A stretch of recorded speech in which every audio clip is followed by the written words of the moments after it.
Assalamualaikum warahmatullahi wabarakatuh. Hai anak-anak SBRN yang cikgu kasihi.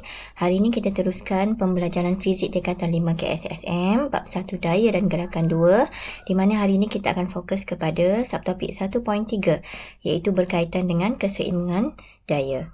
Okey, 1.3 keseimbangan daya. Okey, untuk pembelajaran kita pada hari ini, di akhir pembelajaran cikgu mengharapkan anak-anak boleh pertama menerangkan maksud daya yang berada dalam keseimbangan, yang kedua dapat melakar segitiga bagi tiga daya yang berada dalam keseimbangan, dan yang terakhir sekali anak-anak dapat menyelesaikan masalah yang melibatkan keseimbangan daya. Okey, baik. Yang seterusnya definisi. Okey, definisi keseimbangan daya. Okay, bagi suatu objek dikatakan berada dalam keseimbangan daya apabila daya-daya yang bertindak ke atasnya menghasilkan daya paduan yang mana nilainya bersamaan dengan sifar. Okey, jadi merujuk kepada contoh-contoh dalam daya-daya dalam keseimbangan. Okey, yang pertama, contohnya pasu bunga di atas sebuah meja. Okey, dalam keadaan pegun, maka terdapat dua daya yang bertindak ke atas pasu meja tersebut. Okey, iaitu satu R iaitu tindak balas normal, dan satu lagi daya yang bertindak ke bawah iaitu berat pasu dan juga bunga tersebut. Okey, jadi dua daya ini R dan juga W berada dalam keadaan keseimbangan di mana nilai daya paduannya adalah bersamaan dengan sifar. Okey, yang seterusnya rajah B. Okey, ini menunjukkan keadaan di mana lampu digantung dengan dua tali, di mana daya yang bertindak pada lampu tersebut adalah yang pertama berat iaitu W yang bertindak ke bawah seperti dalam rajah diberikan dengan nilai 4 Newton. Okey, lepas tu ada daya tegangan satu P dan satu lagi tegangan tali iaitu T, dan ketiga-tiga daya tersebut W, P dan juga T, daya paduan yang bertindak ke atas jasad tersebut adalah bersamaan dengan sifar. Okey, dan seterusnya kita bincangkan berkaitan dengan segitiga daya. Okey, merujuk kepada segitiga daya, yang pertama, segitiga daya ni boleh dilukis untuk menunjukkan keseimbangan daya suatu objek yang ditindak oleh tiga daya. Okey, yang pertama, segitiga daya boleh dilukis menunjukkan keseimbangan daya suatu objek yang ditindak oleh tiga daya. Yang kedua, magnitud ketiga daya itu diwakili oleh panjang sisi sebuah segitiga. Dan yang ketiganya, ia mesti dilukis secara berturutan pada arah daya-daya tersebut. Okey, baik. Merujuk kepada rajah. Okey, bagaimana kita mendapatkan hasil seperti ini? Okey, jadi merujuk kepada segitiga daya keseimbangan tadi, dikatakan berkaitan dengan soalan ini. Cikgu cuba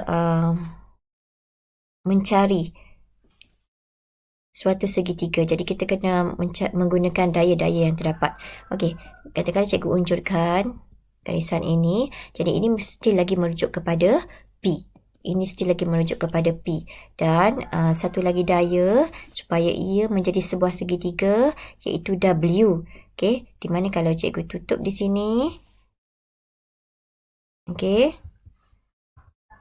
anak-anak akan dapat sebuah segitiga, di mana segitiga yang kita dapat ini, okey, ini adalah W, ini adalah T, maka segitiga ini dari segi anak panahnya adalah berturutan antara satu sama lain. Jadi kita akan dapat dalam keadaan seperti inilah. Okey, dalam keadaan seperti ini. Okey, di mana anak panahnya adalah berturutan pada arah daya-daya tersebut. Okey. Yang seterusnya, melakar segitiga daya. Okey, diberikan suatu keadaan di mana kotak pegun di atas condong. Okey, cikgu merujuk kepada rajah di sini bagaimana kita nak menghasilkan segitiga daya tersebut. Okey, cuba mencari sebuah segitiga. Okey, jadi di sini daya yang sentiasa bertindak ke bawah adalah W, dan okey, katakanlah kalau Cikgu cuba unjurkan. Okey, ini adalah W. Okey. Dan untuk melengkapkan mencari sebuah segitiga, cikgu perlu melengkapkan FR pula. Katakanlah di sini. Okey. Jadi ini adalah FR. Maka kita boleh mendapat satu segitiga di mana okey. Ini adalah W. Ini adalah R dan ini adalah FR. Okey. Ataupun anak-anak boleh melengkapkan sebuah segitiga di mana katakanlah cikgu cuba unjurkan R ya.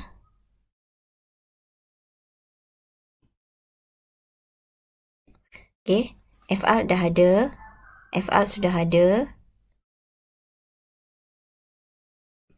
Okey, untuk melengkapkan satu lagi segitiga adalah merujuk kepada W. Jadi kalau cikgu menutup menghasilkan suatu segitiga di sini,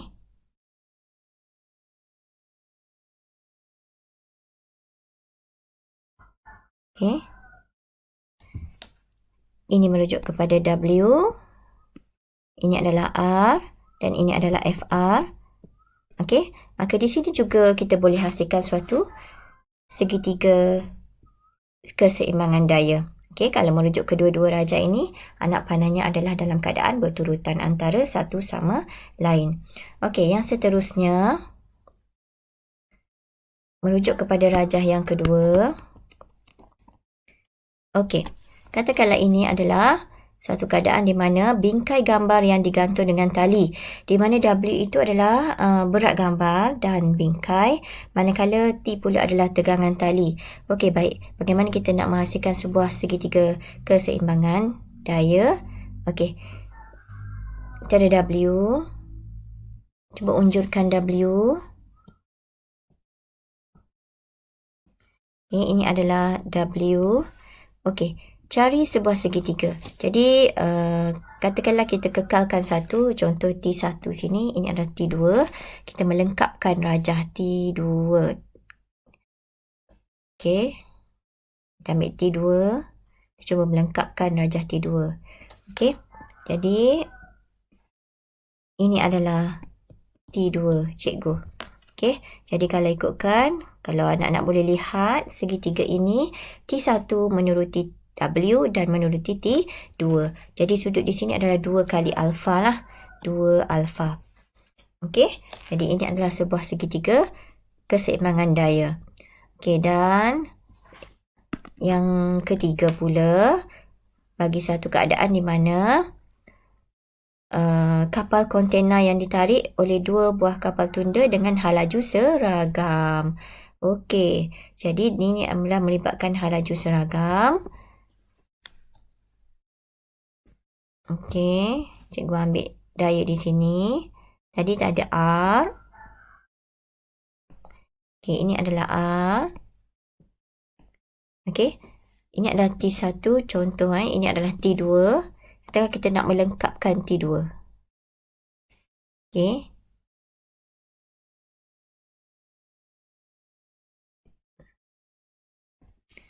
Okey, maka menurut kepada rajah ini, T1 akan menuruti anak panah T2 dan akan menuruti anak panah R. So, ini adalah segitiga keseimbangan daya. Okey, baik. Yang seterusnya,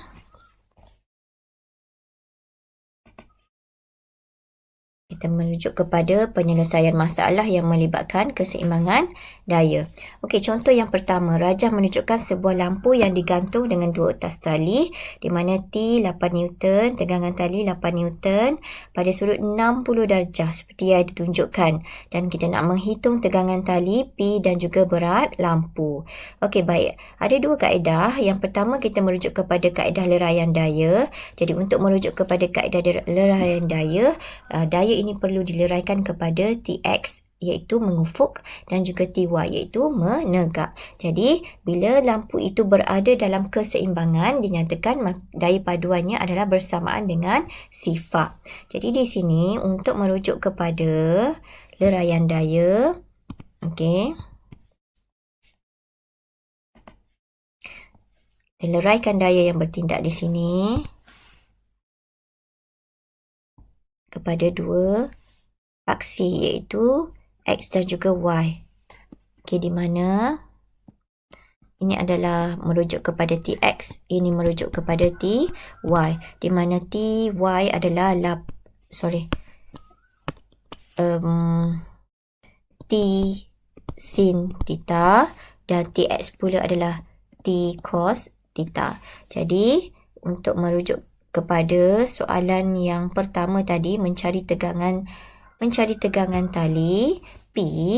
Okay, P ini daya paduannya pada TX adalah bersamaan dengan sifar. Jadi untuk yang pertama, F paduan tegak adalah bersamaan dengan sifar Newton. Maka di sini P akan bersamaan dengan TX.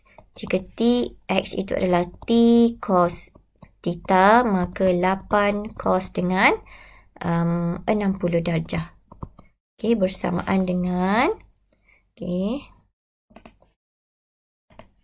kita kira 8 darab dengan cos 60 sama dengan 4.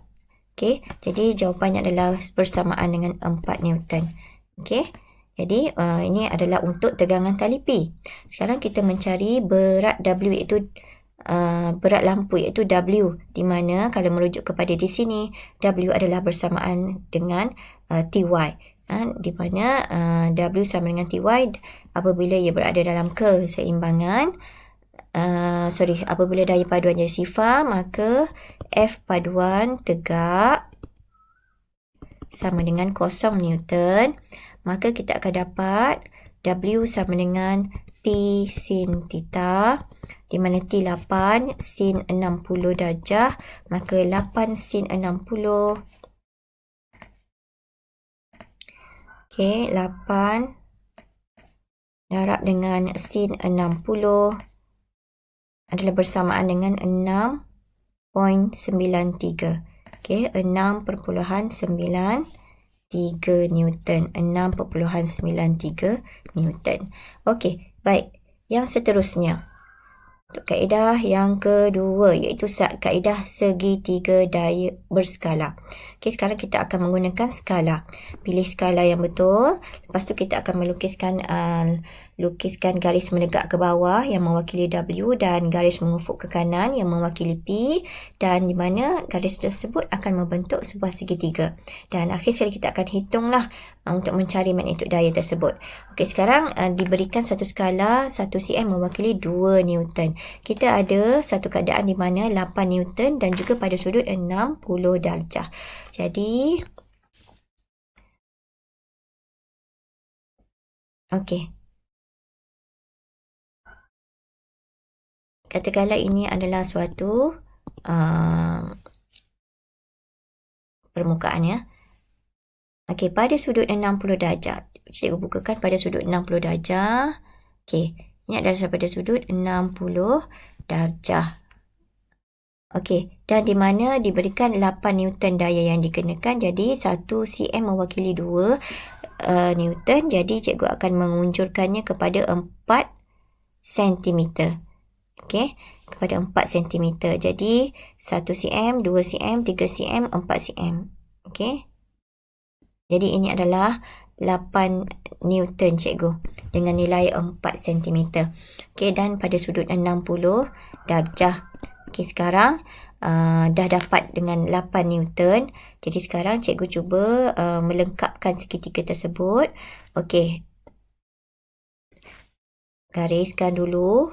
Lepas itu kita melengkapkan segitiga tersebut supaya menjadi sebuah segitiga yang dalam keadaan keseimbangan. Okey, di mana yang menegak ke bawah ini adalah W dan ini pula adalah P. Okey. Jadi di sini kita akan menghitung nilai panjang berdasarkan magnitude yang kita ada tadi. Kita nak hitung berapa nilai panjang dia. Okey, katakanlah kita hitung W. Ini 1 cm, 2, 3, 3.4. Okey, 1, 2, 3, 3.5. Okey, lebih-lebih kurang 3.5. Yes, 3.5. Maka W adalah 3.5 cm. Dan P pula, kalau kita sukat,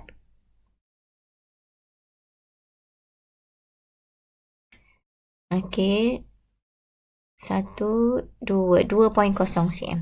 Okey, 2.0 cm. Jadi di sini dengan nilai yang ada tadi 3.5, kita darabkan dengan 2 Newton. Sebab 1 cm bersamaan dengan 2 Newton, maka kita akan dapat nilai di sini adalah bersamaan dengan 7.0 Newton. Dan P pula darabkan dengan 2 Newton, maka kita akan dapat dengan nilai 4.0 Newton. Okey, ini bagaimana kita menggunakan kaedah segitiga berskala, segitiga daya berskala. Okey, baik. Yang seterusnya, penyelesaian masalah melibatkan keseimbangan daya. Contoh yang kedua. Okey, diberikan satu keadaan di mana sebuah kotak pegun, kotak berat 50 Newton dalam keadaan pegun di atas satah condong. Lukiskan daya, iaitu kita nak lukis W, R dan juga FR. Okey, merujuk kepada rajah ini, kita nak melukis daya yang bertindak. Okey. Okey, cuba cari center gravity object. Okey. Yang sentiasa bertindak ke bawah adalah daya yang kita panggil sebagai berat. Okey. Dan yang sentiasa bertindak 90 darjah pada permukaan satah. Okey. Ini adalah R. Dan satu lagi daya yang kita nak lukis adalah FR, iaitu daya geseran. Dan ini adalah daya geseran bagi objek tersebut lah. Okey. Okey. Yang seterusnya, soalan yang seterusnya, merujuk kepada menyelesaikan masalah melibatkan keseimbangan daya. Okey, kita nak melukis. Menentukan magnitude tindak balas R dan W dengan kaedah melukis. Okey, ini rajah. Okey, kalau ikutkan di sini. Okey, langkah-langkahnya pertama, lukiskan garis AB. Okey, mewakili 5.0 cm untuk berat 50 Newton. Lepas tu kita lukis sudut. Okey, 40 darjah. Okay, and then kita akan melengkapkanlah segitiga tersebut. Okay, dan akhir sekali kita akan sukat panjang dia. Okay, jadi cikgu tunjuk di sini bagaimana kita nak menghasilkan satu keadaan di mana menggunakan kaedah segi tiga daya berskala. Okay, baik. Sekarang maklumat yang kita ada, kita cuba lengkapkan di sini merujuk kepada rajah ya. Kalau dilukis secara merujuk kepada rajah. Ini adalah W. Okey, pada sudut theta. Okey, theta ni. Okey, kalau cikgu lengkapkan segitiga ni. Okey, dah ada R. Ini W. So, kalau cikgu tutup di sini, ini adalah F, R. Okey, sekarang sudut 40 tadi berada di sini. Jadi, ia akan dicangkum di atas, di sini. Okey, jadi anak-anak dapat lihat ini adalah sebuah segitiga keseimbangan daya. Jadi bagaimana kita nak melukis segitiga keseimbangan daya ni? Okey, jadi kalau satu lagi maklumat yang boleh didapati di sini, iaitu kalau sini 40, sini adalah sudut 50 dan sini adalah sudut 90, maka pada garisan sini, kita akan dapat sudut 40. Jadi, bagaimana kita nak melakarkan untuk mencari magnitude nilai tersebut? Okey, baik. Sekarang, berdasarkan satah dulu ya. Okey. Sekarang pada sudut 40, buka pada sudut 40. Okey, ini sudut 40. Sekarang cikgu nak melukis unjuran bagi FR. Okey, ini adalah FR. Okey, pada ini adalah sudut 40 yang kita cuba cari tadi, tetapi bukaan yang seterusnya ini merujuk kepada bahagian titik di sini. Jadi, okey. Daya yang nisbah skala yang pakai adalah 1 cm mewakili 10 Newton. Maka kalau W tadi kita ada dengan nilai 50 Newton, jadi 1 cm 10 Newton. So W kita akan wakilkan dengan 5 cm. Okey, jadi di sini cuba cari 5 cm. 1 cm 1 cm 2, 3, 4, 5. Okey, 5. Dan ini adalah sudut 50. Okey, dan di sini pula kita nak mencari pada sudut 40 darjah. Okey, jadi apabila kita... Okey, sekejap ya. Kita buat semula.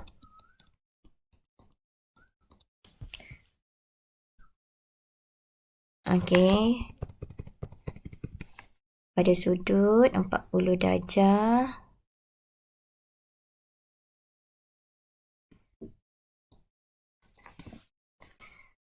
Okey, baik. Jadi di sini cikgu akan wujudkan dengan 5 cm menurut kepada skala yang kita nak tadi. 1 cm 10 Newton. Okey, 1 cm 2, 3, 4, 5. Okey. Dan kita mencari suatu segitiga untuk menutup. Okey. Jadi ini adalah bagaimana cikgu tutup Okey. Jadi sini tadi 40, maka sini adalah 50 darjah. Jadi sini adalah 90 dan sini adalah 40. Okey, dan ini adalah W. Ini adalah W dan ini adalah R dan ini adalah FR. Okey, sekarang kita menghitung panjangnya. Okey. Dengan nilai tadi 1 cm, 2, 3, 3.8. R ini adalah 3.8 cm. Okey. Dan FR pula kalau kita hitung panjang dia.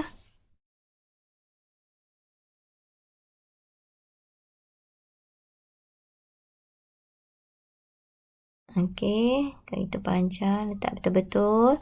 1 cm, 2, 3 cm, 3.2. Okey, plus minus. Okey, kita akan dapat paling tepat 3.2 cm.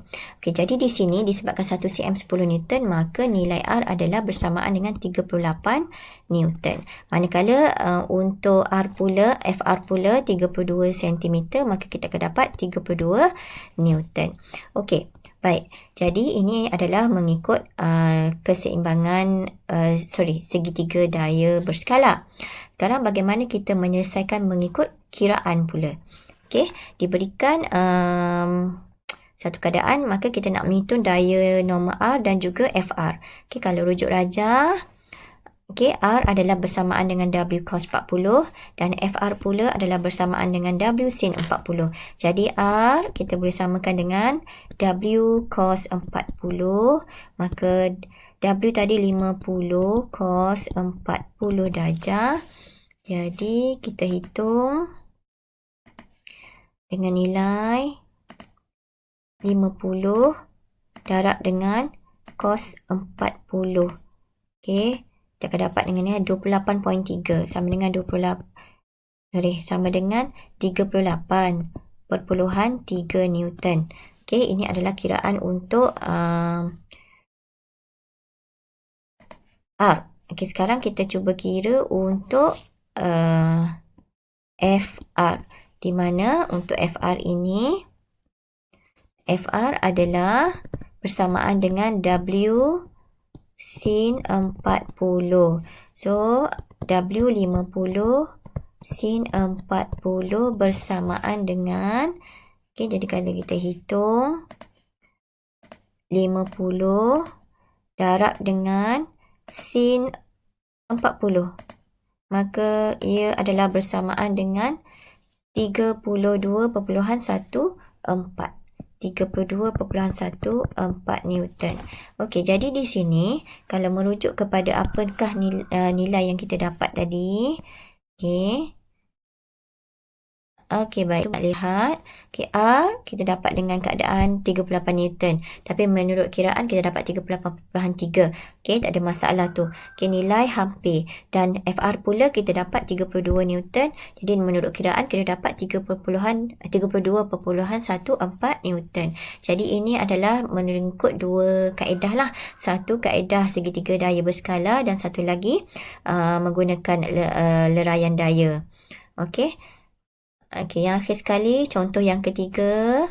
Okey, Raja menunjukkan sebuah poster digantung.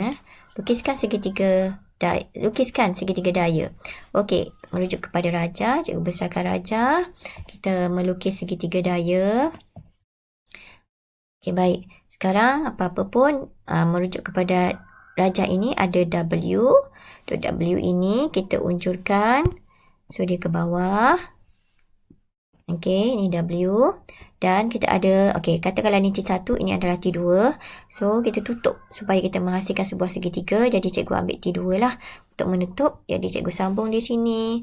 Maka, kita akan dapat lihat sebuah segitiga di mana anak panahnya akan berturutan antara satu sama lain. Jadi, ini adalah W. Okey, maka ini adalah sebuah segitiga keseimbangan daya. Okey, yang seterusnya, untuk soalan yang menghitung nilai T.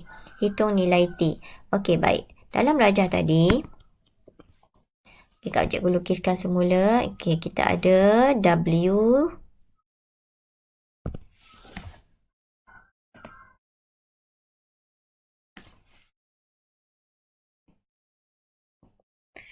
Okay, dan kita tutup dengan nilai T tadi.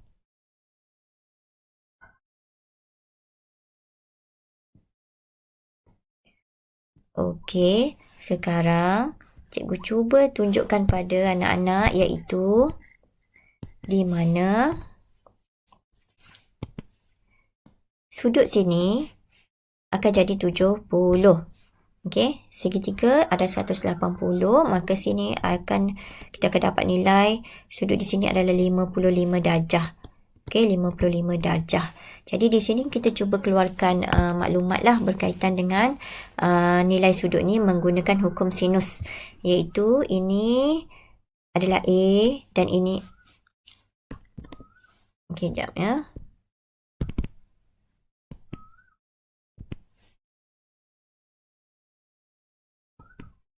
Okey, ini adalah A.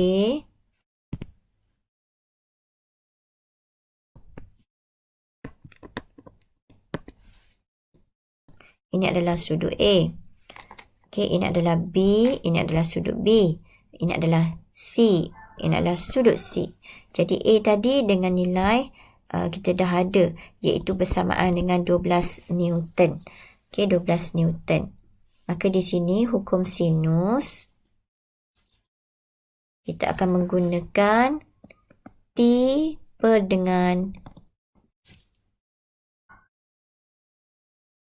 Okay, kita ada T per dengan sin 55. Bersamaan dengan 12 per dengan sin 70. Maka kita dapat nilai T bersamaan dengan 12 per dengan sin 70 darab dengan sin 55 darjah. Okey, kita akan menghitung dengan nilai yang mengikut kaedah sinus, hukum sinus. Maka 12 darabkan dengan sin 55 bahagikan dengan sin 70. Bersamaan dengan 10.46. Maka jawapan di sini adalah 10.46.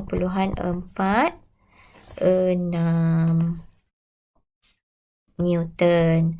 Okey, ini adalah jawapan untuk nilai T. Okey, menggunakan kaedah yang kita panggil sebagai hukum sinus. Okey, hukum sinus. Okey, baik. Okey, baik. Sampai di sini sahaja dulu pembelajaran kita untuk pagi ini. Diharapkan dapat membantu anak-anak untuk memahami berkaitan dengan keseimbangan daya. Okey, sekian. Terima kasih.